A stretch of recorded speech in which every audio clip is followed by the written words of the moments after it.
Hello बच्चों, कैसे हो आप लोग। तो आज हम chapter number 3 metals non metals के इस चैप्टर के सारे मोस्ट इंपॉर्टेंट कॉन्सेप्ट्स और मोस्ट इंपॉर्टेंट क्वेश्चंस करने वाले हैं और ये सारे क्वेश्चंस आपके एग्जाम के लिए बहुत इंपॉर्टेंट है। तो इस चैप्टर को पढ़ाते समय मैं जितने भी इंपॉर्टेंट क्वेश्चन बताऊंगा आप ध्यान से देखेंगे और क्योंकि ये लेक्चर आपके लिए बेस्ट होने वाला है, आपको सारी चीज़ें समझ में भी आएगी, साथ में जो जो इंपॉर्टेंट क्वेश्चन होंगे वो भी मैं आपको बताता रहूँगा। तो चलो स्टार्ट करते हैं हमारे वीडियो से। तो बेटा देखो, सबसे पहले फिजिकल प्रॉपर्टीज ऑफ मेटल्स और नॉन मेटल्स। अगर मैं मेटल्स और नॉन मेटल की फिजिकल, क्योंकि हम मेटल्स नॉन मेटल को ना कैटेगराइज करते हैं उसके फिजिकल प्रॉपर्टीज के बेसिस पे, ठीक है। तो सबसे पहली जो प्रॉपर्टी है बेटा वो है मैलिबिलिटी। व्हाट इज मैलिबिलिटी बेटा? हम किसी भी मेटल को पीट कर शीट के फॉर्म में बदल सकते हैं, इस प्रॉपर्टी को हम बोलते हैं मैलिबिलिटी। सिर्फ मेटल को पीट कर शीट के फॉर्म में बदला जा सकता है, ठीक है, और किसी को आप पीट कर शीट के फॉर्म में नहीं बदल सकते। नॉन मेटल को नहीं बदल सकते, जैसे प्लास्टिक को पीटोगे तो शीट के फॉर्म में नहीं बदलेगा, टूट जाएगा, ठीक है। तो मेटल को हम पीट कर क्या है, शीट के फॉर्म में कन्वर्ट कर सकते हैं, इस प्रॉपर्टी को हम मैलिबिलिटी बोलते हैं। एंड व्हाट इज डक्टिलिटी बेटा? हम किसी भी तार को खींच कर वायर के फॉर्म में कन्वर्ट कर सकते हैं। मेटल की इस प्रॉपर्टी को हम क्या बोलते हैं? डक्टिलिटी। हिंदी में डक्टिलिटी को हम बोलते हैं तन्यता और मैलिबिलिटी को बोलते हैं हम आघातवर्धता। समझ में आ गई बात? तो डक्टिलिटी का मतलब किसी भी वायर को खींचकर किसी भी मेटल को खींचकर वायर के फॉर्म में स्प्रेड, खींचकर वायर के फॉर्म में कन्वर्ट करने को हम डक्टिलिटी बोलते हैं, अदरवाइज मैलिबिलिटी बोलते हैं, ठीक। उसके बाद हम बोलते हैं बेटा कंडक्शन ऑफ हीट। तो हमें पता है metals are the good conductor of heat and light and electric current, ठीक है, जबकि जो नॉन मेटल्स होते हैं वो bad conductor of heat and light and electricity होते हैं, ठीक है। उसके बाद कंडक्शन ऑफ इलेक्ट्रिसिटी मैं आपको बता चुका हूँ क्या होता है।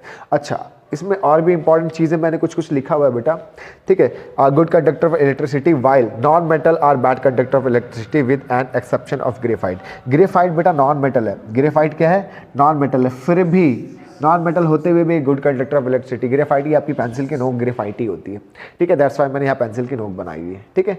अच्छा, तो जनरली जो मेटल्स होते हैं बेटा अपने प्योर फॉर्म में शाइन करते हैं। मेटल की इस प्रॉपर्टी को हम क्या बोलते हैं?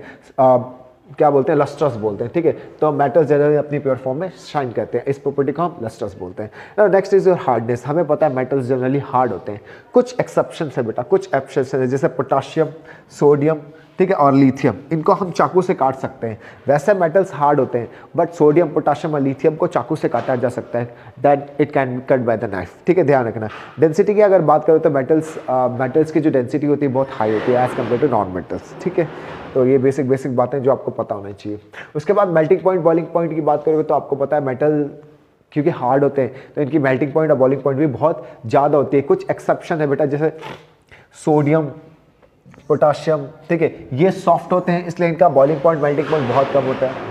अगर आप मरकरी की बात करोगे तो मरकरी पहले से लिक्विड स्टेट में होता है इसलिए इसका जो बॉइलिंग पॉइंट होता है बहुत कम होता है। और अगर आप सीजियम की बात करोगे, सीजियम और गैलियम ये भी बहुत सॉफ्ट होते हैं। आपके हाथों के टेम्परेचर पे ये जो सीजियम और गैलियम है ये आपके पाम हीट पे, पाम टेम्परेचर पे, जो आपके हाथों का टेम्परेचर होता है उस पर ही लिक्विड में कन्वर्ट हो जाते हैं, यानी इनका भाई मेल्टिंग पॉइंट तो और भी ज़्यादा कम होता है, ठीक है, ध्यान रखना।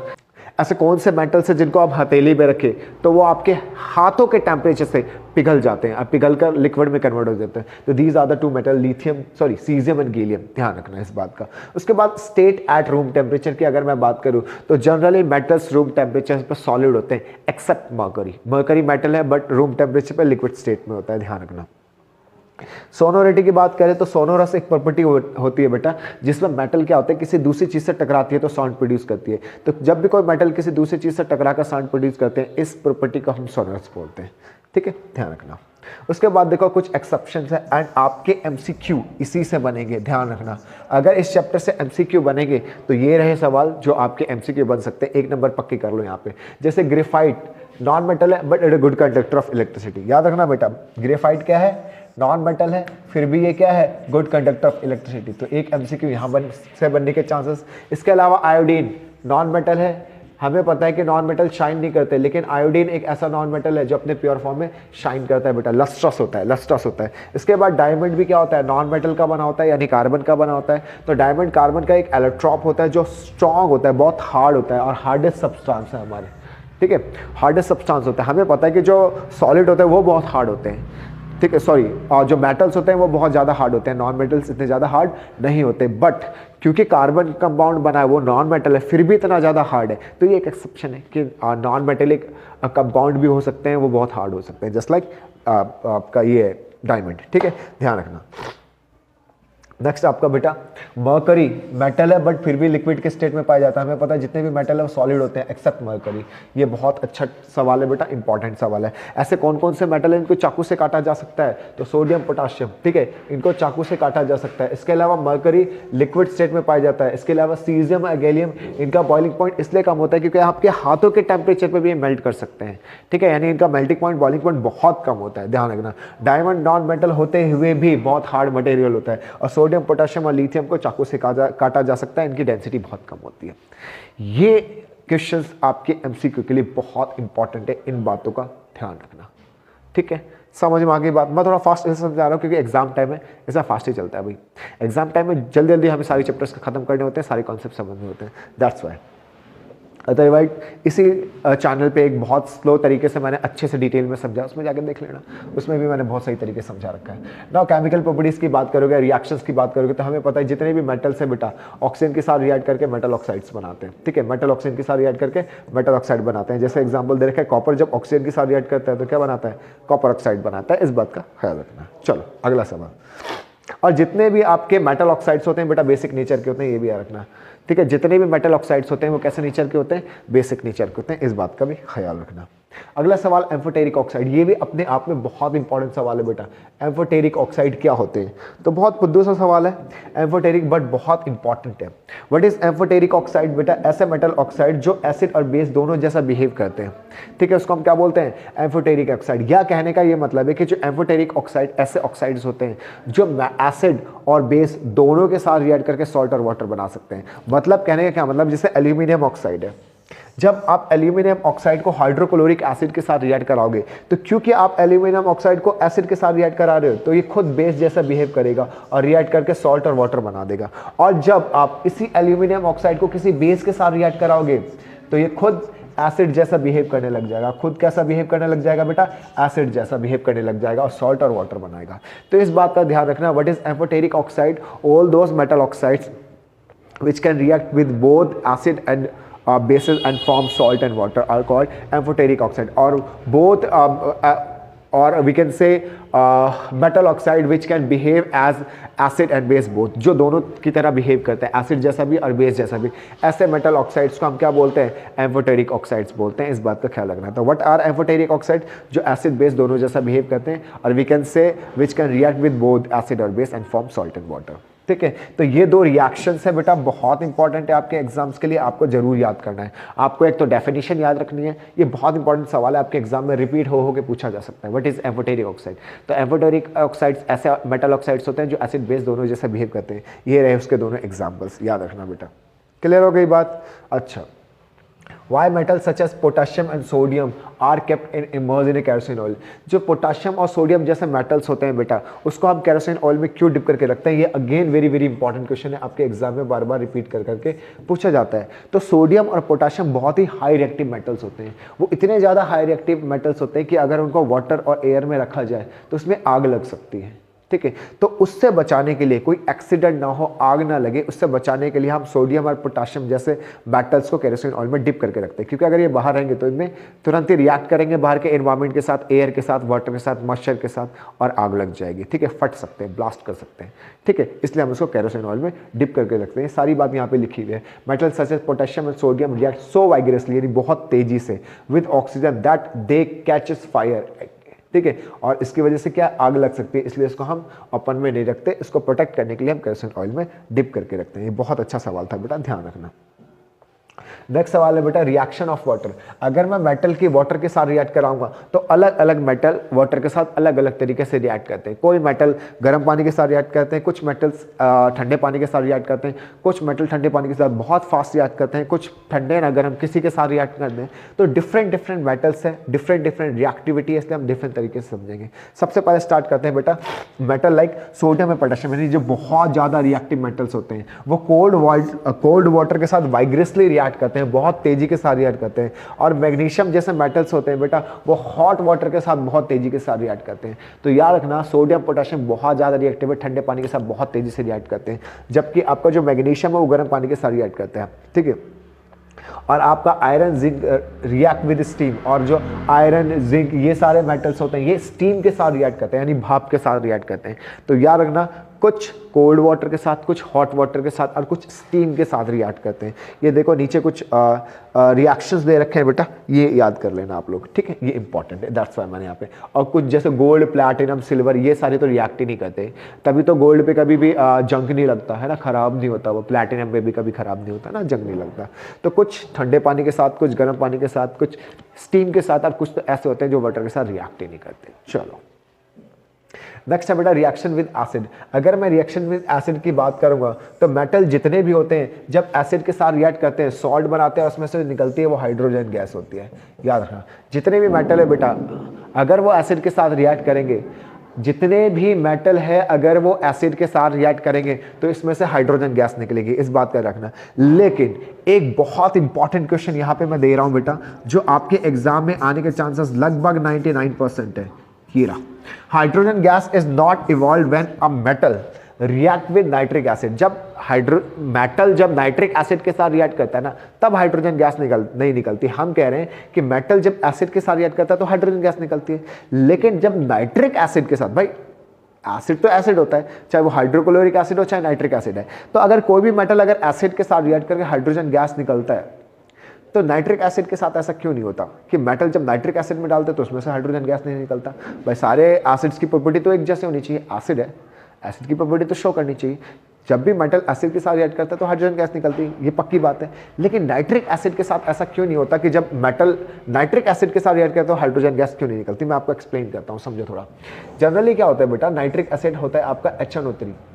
जैसे आप इसमें मेटल डालते हो ना तो ये इसके साथ रिएक्ट करता है और हाइड्रोजन गैस बनती भी है। लेकिन क्योंकि नाइट्रिक एसिड बहुत स्ट्रॉन्ग ऑक्सीडाइजिंग एजेंट है, क्या है बेटा? Strong oxidising agent. Strong oxidising agent होने की वजह से ये तुरंत ही इस हाइड्रोजन को ये नाइट्रिक एसिड ऑक्सीजन दे देता है और हाइड्रोजन ऑक्सीजन के साथ कंबाइन करके तुरंत ही वाटर बना लेता है, यानी हाइड्रोजन गैस बाहर निकलती हुई दिखाई ही नहीं देती है। मतलब मेटल जब नाइट्रिक एसिड के साथ रिएक्ट करता है तो हाइड्रोजन गैस बनती तो है लेकिन बाहर नहीं निकल पाती। क्यों? एट द सेम टाइम जैसे हाइड्रोजन गैस बनती है तुरंत ही नाइट्रिक एसिड ऑक्सीजन दे देता है इसको। क्यों दे देता है ऑक्सीजन? क्योंकि नाइट्रिक एसिड बहुत स्ट्रॉन्ग ऑक्सीडाइजिंग एजेंट है। स्ट्रॉन्ग ऑक्सीडाइजिंग एजेंट होने की वजह से हाइड्रोजन को ऑक्सीजन दे देता है और ऑक्सीजन देने की वजह से तुरंत ही हाइड्रोजन ऑक्सीजन के साथ रिएक्ट करके वाटर बना लेता है और इसलिए हाइड्रोजन गैस निकलती हुई दिखाई नहीं देती। ऐसा नहीं कि बनता नहीं है, निकलती हुई दिखाई नहीं देती क्योंकि तुरंत ही ऑक्सीजन के साथ रिएक्ट करता है और वाटर बना लेता है। तो वही चीज यहां पर है। Hydrogen gas is not evolve when a metal react with nitric acid. It is strong oxidising agent and oxidises hydrogen. ठीक है, क्योंकि ये ऑक्सीडाइजिंग एजेंट है, ये हाइड्रोजन को ऑक्सीडाइज कर देता है और वाटर बना देता है और खुद रिड्यूस हो जाता है। खुद नाइट्रिक एसिड रिड्यूस हो जाता है हाइड्रोजन को ऑक्सीडाइज करने के लिए और हाइड्रोजन गैस इसमें से निकलती हुई दिखाई नहीं देती। सवाल में पूछा जाता है कि जब मेटल नाइट्रिक एसिड के साथ रिएक्ट करते हैं तो हाइड्रोजन गैस क्यों नहीं निकलती? तो आपको क्या बोलना है? Because nitric acid is a very strong oxidising agent, it oxidises the hydrogen and reduce itself. ठीक, सिंपल, बहुत आसान था। बस एक और एमसीक्यू के लिए बहुत इंपॉर्टेंट बेटा, एमसीक्यू के लिए तो ब्रह्मास्त्र है ये सवाल। ठीक है, इसके आने के चांसेस तो बहुत इंपॉर्टेंट है। What is aqua regia? तो एक्वारीजिया बेटा एक कोरोसिव लिक्विड होती है और ये ना इसको रॉयल वाटर भी बोलते हैं बेटा। क्या बोलते हैं इसको? रॉयल वाटर, क्योंकि ये जनरली अपने अंदर ना गोल्ड को डिसॉल्व कर सकता है, गोल्ड और सिल्वर को डिसॉल्व कर सकता है, गोल्ड, प्लैटिनम, सिल्वर, इन सभी को ना डिसॉल्व कर सकता है। इसका नेचर बहुत ही ज्यादा कोरोसिव होता है, जंग लग सकता है, लेकिन ये गोल्ड, सिल्वर, प्लैटिनम को डिसॉल्व कर सकता है, इसलिए इसको रॉयल वाटर, क्योंकि सोने चांदी से बात हो रही है भाई साहब की, समझ आ रही बात, इसलिए इसको रॉयल वाटर बोलते हैं। अच्छा, ये है क्या चीज? ये जनरली मिक्सचर है बेटा। It is prepared by the mixture of concentrated hydrochloric acid. देखो ये याद रखना है आपको, हाइड्रोक्लोरिक, और कौन सा? Concentrated hydrochloric acid and concentrated nitric acid. ठीक है, it is a mixture of concentrated hydrochloric acid and concentrated nitric acid in the ratio 3:1। याद रखना बेटा, ये मिक्सचर होता है। क्या होता है ये? मिक्सचर। कैसा मिक्सचर होता है बेटा? कॉन्सेंट्रेटेड HCl और कॉन्सेंट्रेटेड नाइट्रिक एसिड का। किस रेशियो में? 3:1 में। इसका मतलब अगर 3 ड्रॉप इसके डालेंगे तो 1 ड्रॉप इसका डालेंगे, 3:1 में मिलावट होती है और तब मिलकर जो बनता है वो एक्वारीजिया बनता है। समटाइम्स ऐसा लिख देते हैं कॉन्सेंट्रेटेड HNO3 और कॉन्सेंट्रेटेड हाइड्रोक्लोरिक एसिड का रेशियो बताओ। तो बेटा याद रखना, नाइट्रिक 1 ड्रॉप डालते हैं, ये 3 डालते हैं, यानी 1:3। तो 3:1 और 1:3 में कंफ्यूज मत हो जाना, बस ये याद रखना, ये हाइड्रोक्लोरिक एसिड पहले लिखा है तो उसके लिए 3, नाइट्रिक एसिड बाद में लिखा तो उसके लिए 1। रेशियो याद रखना है सही से, आगे पीछे करके वो आपको कंफ्यूज कर देते हैं। तो what is एक्वारीजा? एक्वारीजा is a mixture of concentrated hydrochloric acid and concentrated nitric acid in the ratio of 3:1। Simple। Clear हो गई बात बेटा। नेक्स्ट है why do metal and non metal react? Metal और नॉन मेटल क्यों रिएक्ट करते हैं बेटा? जनरली जो मेटल्स होते हैं ना वो इलेक्ट्रॉन डोनेट करके पॉजिटिव चार्ज बन जाता है उसमें, और जो नॉन मेटल्स होते हैं ना वो इलेक्ट्रॉन एक्सेप्ट करते हैं और वो इलेक्ट्रॉन एक्सेप्ट करके नेगेटिव चार्ज आ जाता है उन पर। और पॉजिटिव चार्ज और नेगेटिव चार्ज के बीच में बहुत स्ट्रॉन्ग अट्रैक्टिव फोर्स होता है जिसकी वजह से वो चिपक जाते हैं और आयनिक कंपाउंड्स बनाते हैं। ठीक है, इससे वो रिएक्ट करते हैं। ठीक है, तो जनरली मेटल्स और नॉन मेटल्स ना आयनिक कंपाउंड बनाते हैं, याद रखना। ठीक है, अगर आपसे पूछा जाए कि मेटल्स और नॉन मेटल्स कैसे कंपाउंड बनाते हैं तो मेटल्स और नॉन मेटल्स आयनिक कंपाउंड बनाते हैं। बहुत बेसिक सी बात। अब देखो मैं आपको ना एक एग्जांपल देता है कि एक सवाल पूछा जाता है कि आप शो करो कि आयनिक कंपाउंड बनता है कैसे। जैसे मैं एग्जांपल दे रहा हूं MgCl2 का। किसका एग्जांपल दे रहा हूं बेटा? MgCl2 का। कि MgCl2 को आप, ये जो आयनिक कंपाउंड है MgCl2, इसको इलेक्ट्रॉन ट्रांसफर कैसे होता है उसको आप बताओ कि इलेक्ट्रॉन डॉट स्ट्रक्चर बनाता है बट ट्रांसफर ऑफ इलेक्ट्रॉन, है ना। हम क्या दिखा रहे हैं बेटा कि आयनिक कंपाउंड बनता कैसे। तो देखो आपका Mg के आउटर मोस्ट शेल में 2 इलेक्ट्रॉन होते हैं, इसलिए Mg 2 इलेक्ट्रॉन को लूज कर सकता है और इस पर 2 पॉजिटिव चार्ज, क्योंकि जो इलेक्ट्रॉन लूज करता है ना, 2 इलेक्ट्रॉन इसने लूज किया है। अब क्योंकि इसने लूज किया है इसलिए इस पर पॉजिटिव चार्ज आता है। और जो क्लोरीन होता है ना ये नॉन मेटल होता है। तो non metals generally electrons gain करते हैं। अब इसे कितने इलेक्ट्रॉन की जरूरत है? तो एक्चुअली क्लोरीन के बाहर के शेल में ना 7 इलेक्ट्रॉन्स होते हैं, तो ये 1 इलेक्ट्रॉन लेता है क्योंकि कोई भी एलिमेंट अपने आउटर मोस्ट शेल में 8 इलेक्ट्रॉन करना चाहता है, तो 1 इलेक्ट्रॉन लेकर 1 नेगेटिव चार्ज आ जाता है। अब देखो Mg है बेटा, इसके बाहर के शेल में 2 इलेक्ट्रॉन। क्लोरीन है बेटा, इसके बाहर के शेल में 7 इलेक्ट्रॉन। ये मैग्नीशियम ने इसको इलेक्ट्रॉन दिया, इसके 8 हो गए। क्लोरीन कह रहा बस अब नहीं चाहिए, मेरे पास 7 है, 1 चाहिए बस 8। तो अब मैग्नीशियम कहेगा मैंने 1 तेरे को दे दिया, अब मैं 1 का और क्या करूं? मैं तो अनस्टेबल हो गया भाई, रहते मेरे तो दोनों रहते, कोई बात नहीं, 1 तूने ले लिया, अब मैं 1 का क्या करूं? तो क्लोरीन कहता कोई नहीं, मेरा भाई भी एक गरीब है, ये भी मेरा भाई है और ये गरीब है, इसको 1 दे दो। तो क्लोरीन मैग्नीशियम 1 इसको दे देगा, यानी 1 मैग्नीशियम 2 क्लोरीन को इलेक्ट्रॉन दे सकता है क्योंकि क्लोरीन को 1 ही इलेक्ट्रॉन की जरूरत है। तो एक ये दोनों मिलकर क्या बनाएंगे बेटा? ये दोनों मिलकर बनाएंगे Mg2+, क्योंकि मैग्नीशियम 2 इलेक्ट्रॉन दे रहा है और क्लोरीन 2 इलेक्ट्रॉन ले रहा है।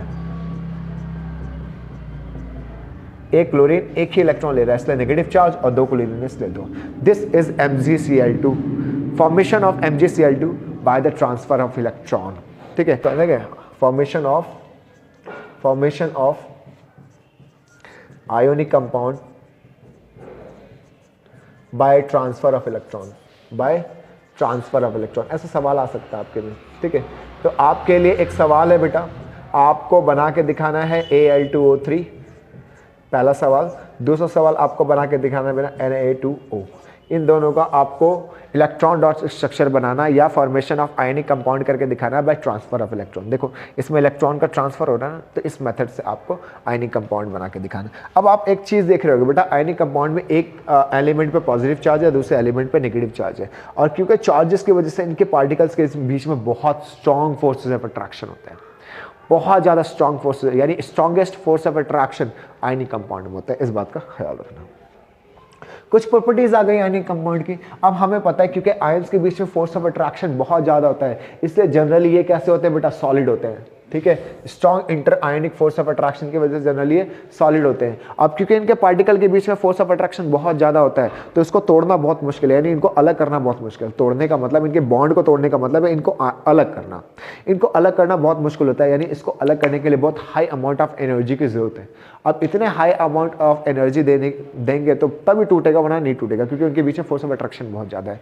तो इसलिए इनका जो मेल्टिंग पॉइंट होता है, बॉइलिंग पॉइंट होता है, बहुत ज़्यादा होता है, यानी बहुत हाई टेम्परेचर पे बॉन्ड टूटते हैं और पिघलते हैं। ठीक है, नेक्स्ट है सॉल्युबिलिटी। क्योंकि ये आयोन्स होते हैं, इसके अंदर आयोन्स का मतलब इस पे पॉजिटिव नेगेटिव चार्जेस है, तो ये पोल बनाते हैं। नेगेटिव पॉजिटिव चार्ज क्या बनाते हैं बेटा? पोल्स बनाते हैं। इसलिए कंपाउंड कैसा है? पोलर। और पोलर कंपाउंड्स पोलर सॉल्यूशन में, यानी पोलर सॉल्यूशन यानी वाटर एक पोलर सॉल्यूशन है। तो जनरली जो आयनिक कंपाउंड होता है वाटर में डिजोल्व हो जाते हैं, सॉल्युबल होते हैं। तो ये सॉल्युबिलिटी बहुत हाई होती है हमारे आयनिक कंपाउंड्स की। और अगर आप कंडक्शन की बात करो तो जाहिर सी बात है इसमें आयन्स है तो इलेक्ट्रिसिटी के गुड कंडक्टर होते हैं, but in liquid state, in molten state, पिघले हुए स्टेट में।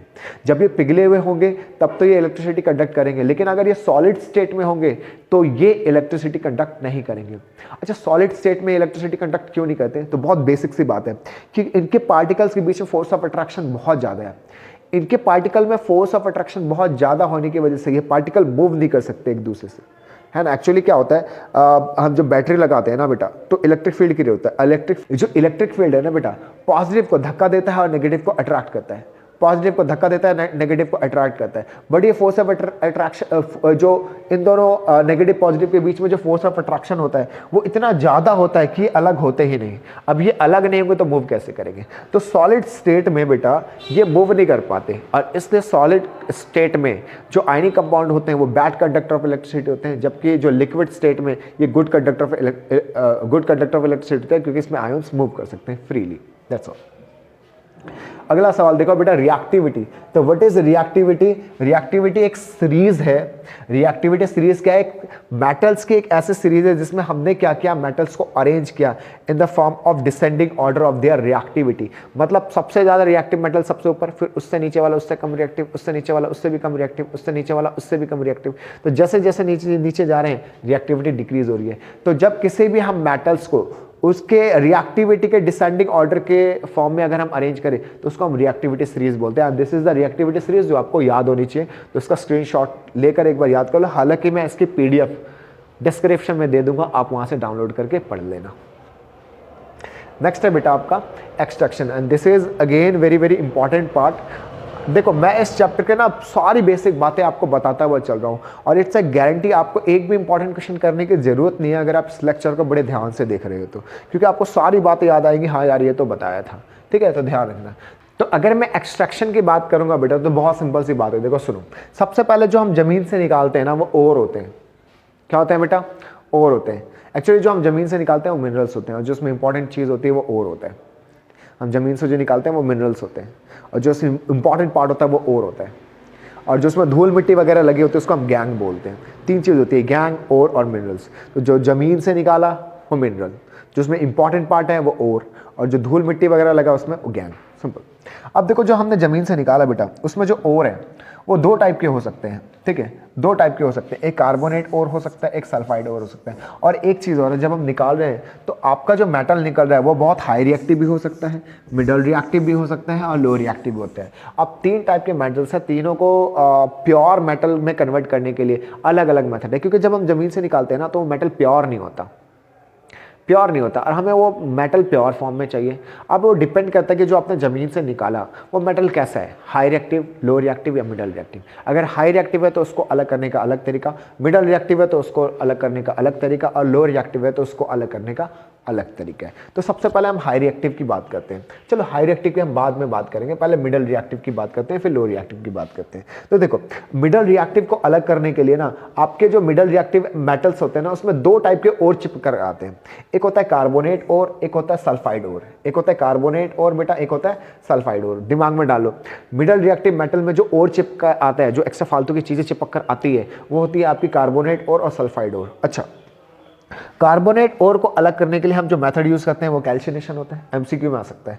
और सल्फाइड ओर को अलग करने के लिए जो हम मेथड यूज करते हैं वो होता है रोस्टिंग। मैं आपको अभी बताऊंगा कि कैल्शिनेशन क्या होती है, रोस्टिंग क्या होती है। उसके बाद जब दोनों ही प्रोसेस कर लेते हैं, चाहे ये करे चाहे ये करे, दोनों में ही आपका मेटल ऑक्साइड में कन्वर्ट होता है। यानी कार्बोनेट हट जाता है, मेटल ऑक्साइड बनता है, यहाँ सल्फाइड हट जाता है, ऑक्साइड बचता है। अब ऑक्सीजन को अलग करने के लिए हम रिडक्शन करते हैं। रिडक्शन में क्या होता है, रिमूवल ऑफ ऑक्सीजन होता है, ठीक है, ये कर लेते हैं। अच्छा, उसके बाद हाई रिएक्टिव मेटल को अलग करने के लिए हम इलेक्ट्रोलिसिस मेथड का इस्तेमाल करते हैं। और लो रिएक्टिव तो सिंपली सल्फाइड और है, रोस्टिंग करेंगे, हमें प्योर मेटल डायरेक्ट मिल जाता है।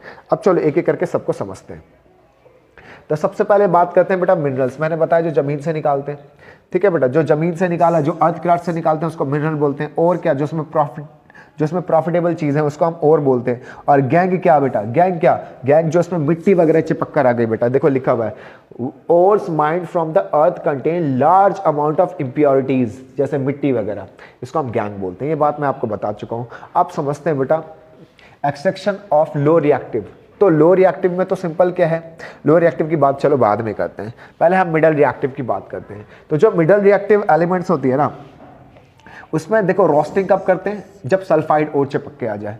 और देखो इसकी डेफिनेशन बहुत इंपॉर्टेंट है, इसकी और इसकी कैल्शिनेशन की याद रखना बेटा। आपको ना कुछ भी छोड़ो, आप ये दो टॉपिक मत छोड़ना, रोस्टिंग और कैल्शिनेशन बहुत इंपॉर्टेंट है, बहुत इंपॉर्टेंट। देखो मैं रुका हूँ, अब तक मैं लगातार बोले ही जा रहा था, बट रुकना पड़ा मुझे क्योंकि ये इंपॉर्टेंट टॉपिक है।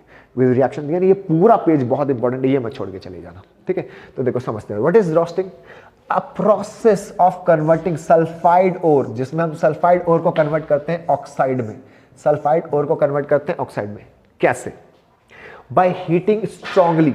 कैसे जलाते हैं? बिल्कुल स्ट्रांगली जलाते हैं भाई, स्ट्रांगली जलाते हैं, स्ट्रांगली जलाते हैं। तो हम स्ट्रांगली बर्न करते हैं, स्ट्रांगली बर्न करते हैं, ठीक है, स्ट्रांगली हीट करते हैं in the presence of excess air. 3-4 बातें। हम सल्फाइड ओर को ऑक्साइड में कन्वर्ट करते हैं, पहली बात। दूसरी बात कैसे? By heating strongly in the presence of excess air. Words पे ध्यान देना, कैल्शिनेशन पढ़ रहा हूं। इसमें भी वही होता है, लेकिन इसमें सल्फाइड को ऑक्साइड में कन्वर्ट करते हैं, इसमें कार्बोनेट को, इसमें क्या होता है बेटा, कार्बोनेट ओर को, converting carbonate ore into oxide. पहली अलग बात। दूसरी बात, इसमें भी स्ट्रांगली हीट करते हैं, इसमें भी स्ट्रांगली हीट करते हैं, लेकिन इसमें एक्सेस एयर में करते हैं रोस्टिंग में, कैल्शिनेशन में लिमिटेड एयर में करते हैं। रोस्टिंग प्रोसेस में हम जो हीट करते हैं स्ट्रांगली करते हैं एक्सेस एयर में, और कैल्शिनेशन में हम क्या करते हैं बेटा, लिमिटेड एयर, यानी ज्यादा एयर नहीं देते, लिमिटेड एयर देते हैं, ठीक है। अच्छा, अब रोस्टिंग में हम क्या कर रहे हैं, मेटल सल्फाइड को ऑक्सीजन के प्रेजेंस में स्ट्रांगली हीट कर रहे हैं, स्ट्रांगली हीट कर रहे हैं। This is the sign of heat triangle, है ना। वो जिंक ऑक्साइड यानी मेटल ऑक्साइड में कन्वर्ट हो जाता है और ये अलग हो जाता है। यही कार्बोनेट वाले में भी होता है, जिंक ऑक्साइड में कन्वर्ट। उसके बाद हम क्या कर देते हैं, उसके बाद हम कराते हैं इनका कार्बन के साथ रिएक्शन।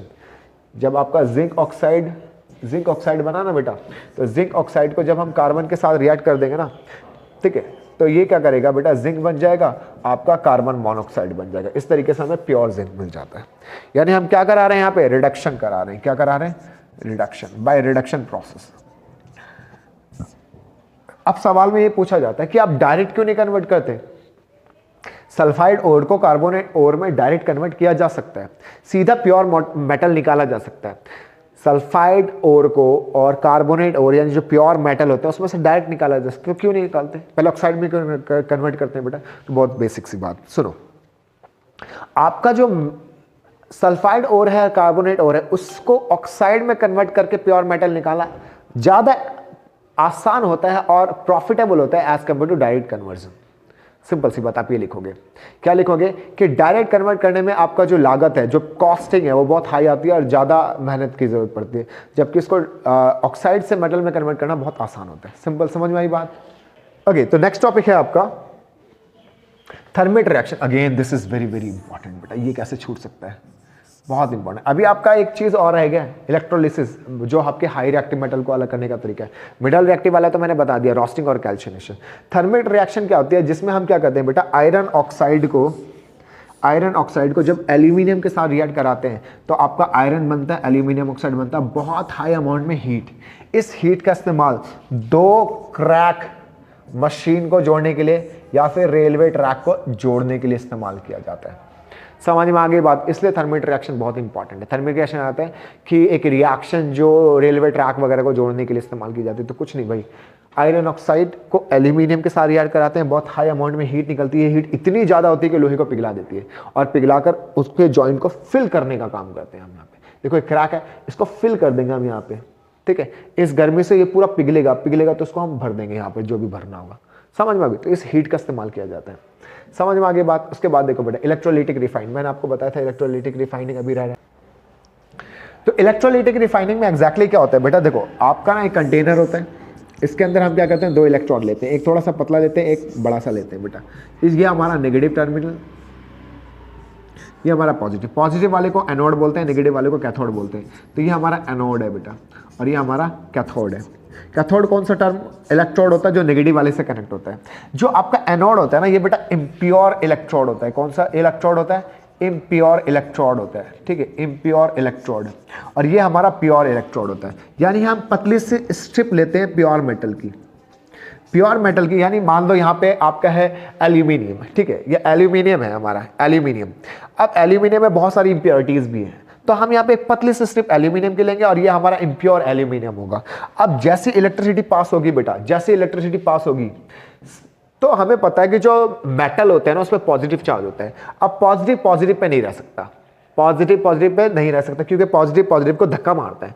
तो ये क्योंकि पॉजिटिव इलेक्ट्रोड है, सारा मेटल यहाँ से निकलना शुरू हो जाएगा। क्यों? क्योंकि एल्यूमिनियम पे पॉजिटिव चार्ज होता है। अब एल्यूमिनियम पे पॉजिटिव, क्योंकि मेटल इलेक्ट्रॉन लूज करते हैं, अब मेटल इलेक्ट्रॉन अगर लूज करेगा तो उस पर पॉजिटिव चार्ज आ जाएगा।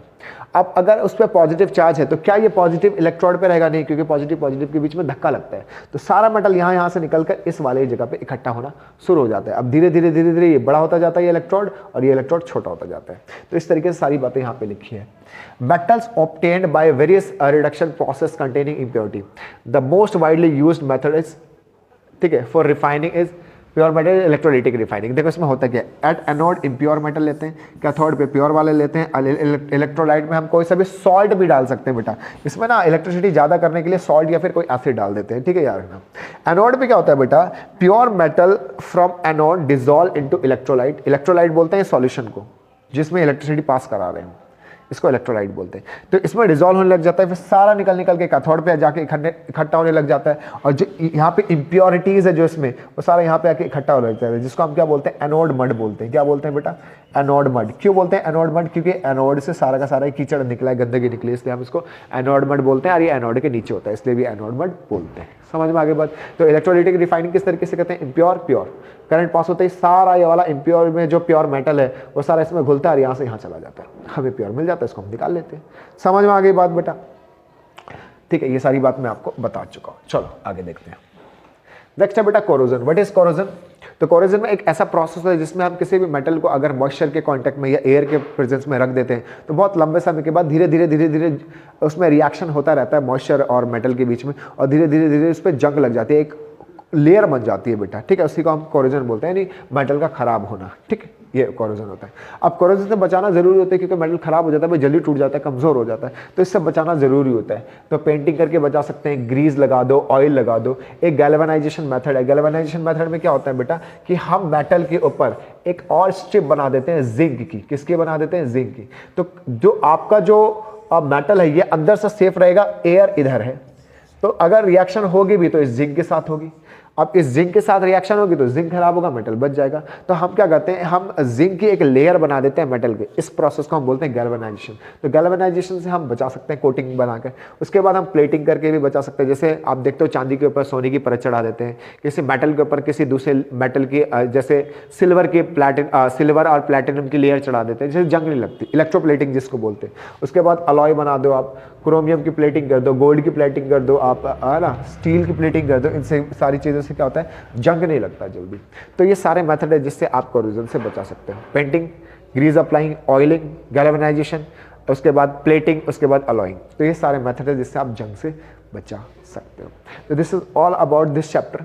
आई होप इस चैप्टर को आप अच्छे से समझ पाए और मैं इस चैप्टर को अच्छे से समझा पाया। अगर आपको ये वीडियो अच्छी लगी तो फटाफट चैनल को सब्सक्राइब कर लो, लाइक कर लो, और मोस्ट इंपॉर्टेंट इस चैनल पे साइंस के सारे चैप्टर्स की वीडियो अवेलेबल है, जाओ फटाफट देखो, और मोस्ट इंपॉर्टेंट के सारे वीडियो फ्री ऑफ कॉस्ट आराम से मिलेंगे, फटाफट जाओ और डाउनलोड करो। Thank you.